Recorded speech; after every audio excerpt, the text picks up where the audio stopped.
الحمدللہ والصلاة والسلام علی من لا نبی بعد۔ آخری عشرہ رسول اللہ صلی اللہ علیہ وسلم کیسے گزارتے تھے؟ دو بڑی مشہور حدیثیں ہیں، ایک ابن ماجہ کی اور دوسری بخاری مسلم کی۔ کان النبی صلی اللہ علیہ وسلم یجتہد فی العشر الاواخر ما لا یجتہد فی غیرہ۔ اب آخری عشرے میں اس قدر محنت کیا کرتے تھے، یہ محنت اس سے پہلے نظر نہیں آتی تھی، اتنی محنت آپ کسی اور عشرے میں نہیں کرتے تھے۔ اور آپ جانتے ہیں جیسے ماہ مقدس شروع ہوتا، رسول اللہ صلی اللہ علیہ وسلم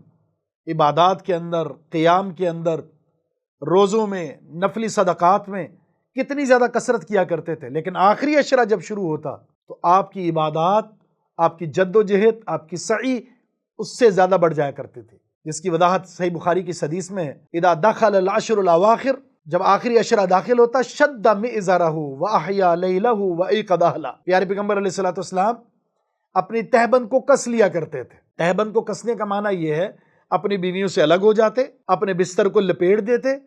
اور پھر پیارے پیغمبر علیہ الصلوۃ والسلام اعتکاف میں آ جایا کرتے تھے، اپنے معتکف میں داخل ہو کر آخری عشرہ اللہ کی بندگی میں گزارتے تھے۔ یہ ہے تہبند کو کسنا، جس کو ہم کہتے ہیں کمر بستہ ہو جانا۔ اور وہ احیا لیلہ، پوری رات جا کر گزارتے۔ آخری عشرہ،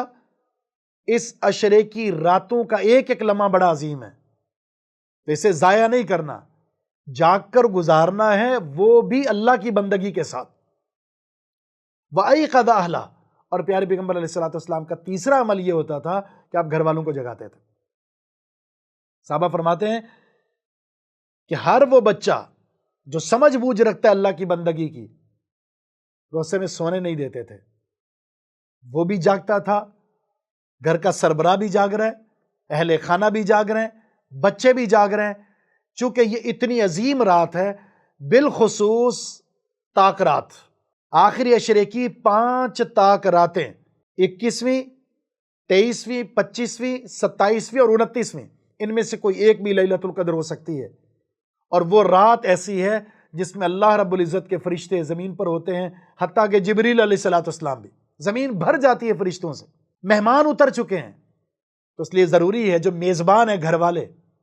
وہ جاگ رہے ہوں، اللہ کی بندگی میں مصروف ہوں اور کمر بستہ ہوں اللہ کی عبادت میں، جس کا سب سے بہترین ایک طریقہ یہ ہے کہ انسان اعتکاف میں چلا جائے، اور اگر اعتکاف میں نہیں ہے تو عبادات گھر کے اندر رہ کر اہل خانہ کو جاگ کر اس عشرے کو گزارے، بالخصوص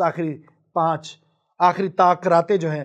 5 طاق راتیں، ان میں تو بھرپور محنت اور جد و جہد کرے اور صرف اللہ کی بندگی میں گزار دے، نہ مارکیٹوں میں، نہ شاپنگ میں، نہ بازاروں کو سجانے میں، قطعاً انسان اس سے گریز کرے اور تمام مصروفیات سے اپنے آپ کو فارغ کر کے اس آخری عشرے میں اور اس کی خاص 5 طاق راتوں میں اللہ کی بندگی کے لیے اپنے آپ کو کمر بستہ کر لے۔ یہ رسول اللہ صلی اللہ علیہ وسلم کا جو آخری عشرے کے حوالے سے